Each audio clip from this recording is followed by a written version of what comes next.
Weekend Game Plan gets out into the community with Suburban newspaper sports editor Mark Lidbetter and the Amateur Sports Report. Hey, Mark, how you doing? Very good. Nice and sunny Saturday out there. Yeah, well, it's not snowing. So, all right, let's get right to it. Mark, big day in Midget AAA football. Yeah, Bantam and Midget AAA, actually. They run both, and Stady Bear in St. Leonard is the place to be today and tomorrow. Today there's a trio of games, 2 Bantam and 1 Midget in the runner-up categories, but they're quite exciting because there's cups on the line. Starting at 11 o'clock this morning, you have the Laval Scorpions taking on the Drummondville Vandoos in the QBFL Cup. Right after that, it's going to be an all-St. Bruno final. You've got the Barons 1 against the Barons 2 in the President's Cup. And closing out today, though, you've got the Jack Simpson Cup in the midget category, and that's going to be St. Lazare, the Stallions, taking on the Chateauguay Raiders. But tomorrow are the 2 big ones in Bantam AAA and Midget AAA, and you've got a couple of well-known squads. Both teams from North Shore are going to be going for championships.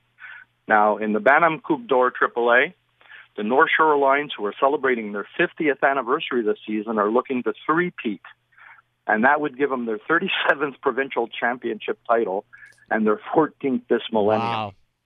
I mean, it's just amazing. Now, the North Shore Mustangs final is going to be a battle because in the Doug Brighton Bowl tomorrow, you've got the 2015 defending championships in the Mustangs, who were going into Game 22 undefeated. That was rolling the table last year, and completely so far this season, they had gone undefeated in the regular season up until they faced the Laurentides-Lalondière Wildcats back in Week 9, and the Wildcats beat them by a slim 23-21 victory. And guess who North Shore is playing today for all the marbles? For a little payback, they're facing the Wildcats. Wow, that's going to be a good one. Yeah. Over on the hard court, a nice story here. Yes, Hebrew Academy were in the pink, not in the paint, in their opening game of the JMAA season, the juvenile boys team. They had a 51-47 win over Westmount High, but where they were really winners was instead of wearing their usual blue and white shorts, well, they put on pink jerseys to mark Breast Cancer Awareness Month, in support of all women living with breast cancer. The students and the staff also wore pink to the game and accessories, and they will contribute a portion of the team's fundraising efforts to cancer research.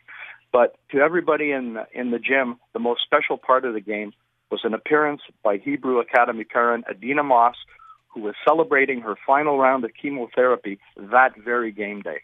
Ah, there you go. That's something that touches a lot of families.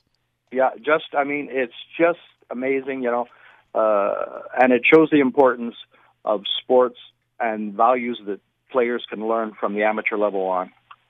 It's great stuff. Just wrapping up with Mark Lidbetter, the sports editor of the Suburban newspaper, sports@thesuburban.com. By the way, if you have any items in the community that you want Mark to cover here on his weekly segment at 7:50 on Weekend Game Plan with Matthew Ross. Final item from you, Mark, on the hockey realm, the Lac St. Louis Lions, no stranger to being covered in the media, always a great program. Yeah, they've been off to a quick start. They're at the top of the TAC division. And for the opening month of October, you had a pair of Lions that won Player of the Month honors. So on the offensive side, you had Kevin Pitts, who during the month of October had 11 points. He had 4 goals and 7 assists, and he was a +6 during the month. So for his efforts, he got the Offensive Player of the Month.